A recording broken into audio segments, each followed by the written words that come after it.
भक्ति काल संबंधी प्रमुख तथ्य। सामान्य परिचय। भक्ति शब्द का सर्वप्रथम उल्लेख श्वेताश्वतर उपनिषद में मिलता है।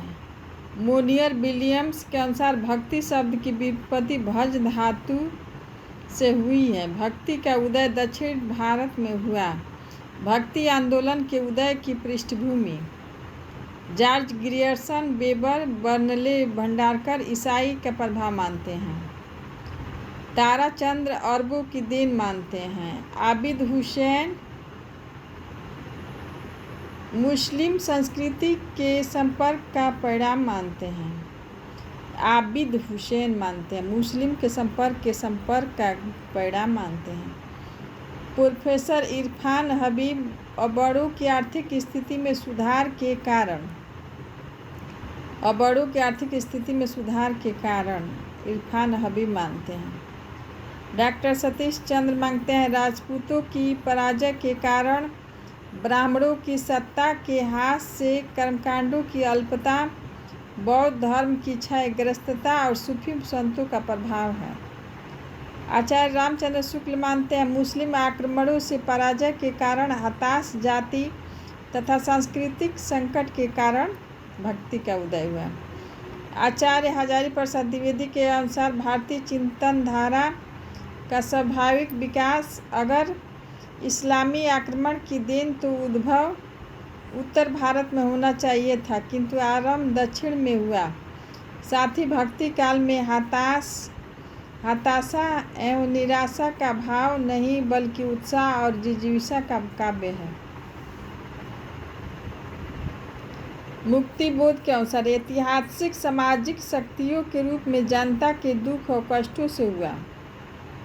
मुक्तिबोध के अनुसार ऐतिहासिक सामाजिक शक्तियों के रूप में जनता के दुख और कष्टों से हुआ।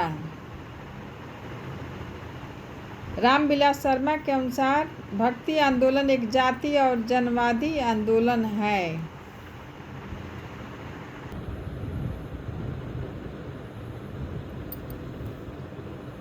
भक्ति काल संबंधी संज्ञाएं। भक्ति काल हिंदी साहित्य का स्वर्ण युग है। जॉर्ज ग्रियर्सन, डॉक्टर श्याम सुंदर दास ने कहा। लोक जागरण काल आचार्य हजारी प्रसाद द्विवेदी ने कहा। जागरण में हजारों लोग जाते हैं। लोक जागरण काल डॉक्टर रामविलास शर्मा ने कहा। लोक जागरण इसमें काल एक्स्ट्रा है रामविलास शर्मा में। भक्ति काल के नामकरण को लेकर विवाद नहीं। मिश्र बंधुओं ने माध्यमिक काल तथा डॉक्टर गणपति चंद्र ने पूर्व माध्यमिक काल कहा। बाकी सभी ने भक्ति काल आचार्य शुक्ल ने सर्वप्रथम कहा। श्रद्धा और प्रेम का योग का नाम भक्ति है। दो धाराएं प्रवाहित निर्गुण और सगुण। हजारी प्रसाद द्विवेदी ने दोनों को मुख्य लक्षण भगवत विषयक रति और अन्यता माना। जिस समय उत्तर भारत में सिद्धनाथ थे उसी समय दक्षिण भारत में अलवार संत भक्त थे। इनका समर्थन वहाँ के वैष्णव आचार्यों द्वारा भी किया गया। दक्षिण के शैवों का नयनार कहा जाता है। इनकी संख्या 63 है। नयनारों की संख्या 63 है और अलवारों की संख्या 12 है। दक्षिण के शैवों को नयनार कहा जाता है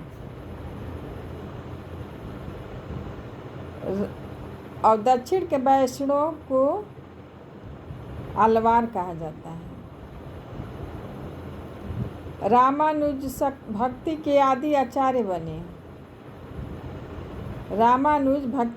आचार्य बने। विशिष्टाद्वैत से भक्ति साधना पद्धति मात्र से आंदोलन की ओर बढ़ी। वैष्णव भक्त धर्म की स्थापना करने वाले रामानुज, माधवाचार्य, विष्णु स्वामी और निम्बार्क है। रामानुज, मध्वाचार्य, विष्णु स्वामी और निम्बार्क वैष्णव धर्म की स्थापना करने वाले रामानुज, मध्वाचार्य, विष्णु स्वामी और निम्बार्क हैं। इनके उपरांत रामानंद, विष्णु वल्लभाचार्य और चैतन्य महाप्रभु के ने व्यापक बनाया है। भक्ति आंदोलन के उदय की व्याख्या के संबंध में कुछ महत्वपूर्ण मत है। भक्ति आंदोलन के उदय की व्याख्या के संबंध में कुछ महत्वपूर्ण मत निम्न है। उत्पन्ना द्रविड़े साहम बुद्धि कर्णाटके गता, क्वाचित महाराष्ट्रे गुर्जरे जीर्णता गता, मलेच्छा क्रांत नहीं उत्पन्ना द्राविड़ साहम वृद्धिम कर्णाटके गता, क्वाचित महाराष्ट्र गुर्जरी जीर्णता गता, श्रीमद्भागवत में कहा गया है। मलेच्छा क्रांतेषु देशेषु पापाय कनिलयेषु च सत्पीड़ा व्यग्र लोकेषु कृष्ण एवं गतिमम वल्लभाचार्य का कथन है। कृष्ण नाम वो अपने कृष्णा नाम में सरह स्तोत्र में कहा है। भक्ति द्राविड़ उपजे लाए रामानंद प्रकट किया कबीर ने, 7 दीप नौखंड जनश्रुतियों से पता चलता है। हम अपने को ऐसे धार्मिक आंदोलन के सामने पाते हैं जो सब आंदोलनों से कहीं अधिक विशाल है जिसे भारतवर्ष ने कभी देखा है। यहाँ तक कि बौद्ध धर्म के आंदोलन से भरे अधिक विशाल है, क्योंकि इसका प्रभाव आज भी विद्यमान है। इस युग में धर्म ज्ञान का नहीं बल्कि भावावेश का विषय हो गया था। ग्रियर्सन का कथन है। बिजली की चमक के समान अचानक समस्त पुराने धार्मिक मतों के अंधकार के ऊपर एक नई बात दिखाई दी। कोई हिंदू यह नहीं जानता कि यह बात कहाँ से आई और कोई भी इसके प्रादुर्भाव का कारण निश्चित नहीं कर सकता। ग्रियर्सन का कथन है। भक्ति धर्म का रसात्मक रूप है। रामचंद्र शुक्ल। भक्ति का जो सोता दक्षिण की ओर धीरे धीरे उत्तर भारत की ओर पहले से ही आ रहा था, उसे राजनीतिक परिवर्तन के कारण शून्य पड़ते हुए जनता के हृदय क्षेत्र में फैलने के लिए पूरा स्थान मिल गया। रामचंद्र शुक्ल का कथन है। भक्ति का जो सोता दक्षिण की ओर धीरे धीरे उत्तर भारत की ओर पहले से ही आ रहा था, उसे राजनीतिक परिवर्तन के कारण शून्य पड़ते ही जनता के हृदय में जो निराशा थी, उस समय भक्ति का उनके हृदय में भक्ति का स्थान मिल गया। जनता के हृदय क्षेत्र में फैलने के लिए पूरा स्थान मिला। रामचंद्र शुक्ल के अनुसार मैं इस्लाम के महत्व को भूल नहीं रहा हूँ, लेकिन जोर देकर कहना चाहता हूँ कि अगर इस्लाम नहीं आया होता तो भी इस साहित्य का 12 आना वैसा ही होता जैसे आज है। हजारी प्रसाद द्विवेदी का कथन है। समूचे भारतीय इतिहास में अपने ढंग का अकेला साहित्य है, इसी का नाम भक्ति साहित्य है। यह एक नई दुनिया है।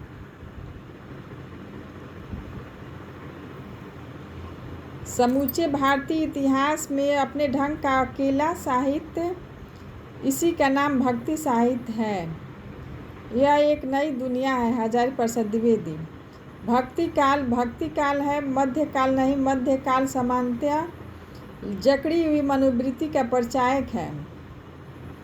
भक्ति काल है, मध्यकाल नहीं। मध्यकाल सामान्यतः जकड़ी हुई मनोवृत्ति का परिचायक है। बच्चन सिंह के अनुसार भक्तिकालीन काव्य की सर्वप्रमुख भाषा ब्रजभाषा है।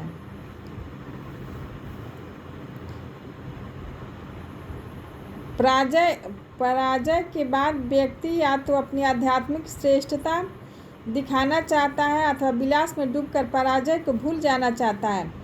भक्ति आंदोलन का स्रोत पहली मनोवृत्ति है। बाबू गुलाब राय के अनुसार बाबू गुलाब राय रामचंद्र शुक्ल का कथन एक जैसे हैं। पराजय के बाद व्यक्ति या तो अपनी आध्यात्मिक श्रेष्ठता दिखाना चाहता है अथवा विलास में डूबकर पराजय को भूल जाना चाहता है। भक्ति आंदोलन का स्रोत पहली मनोवृत्ति है।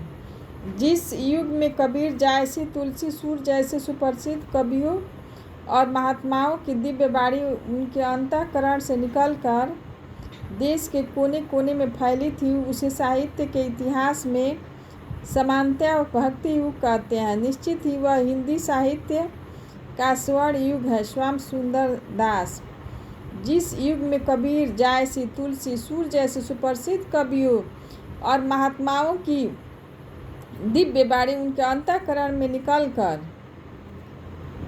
देश के कोने कोने में फैली थी, उसे साहित्य के इतिहास में समानतः भक्ति युग कहते हैं। निश्चित ही वह हिंदी साहित्य का स्वर्ण युग था। श्याम सुंदर दास के अनुसार भक्ति आंदोलन भारतीय चिंतन धारा का स्वाभाविक विकास है। हजारी प्रसाद द्विवेदी के अनुसार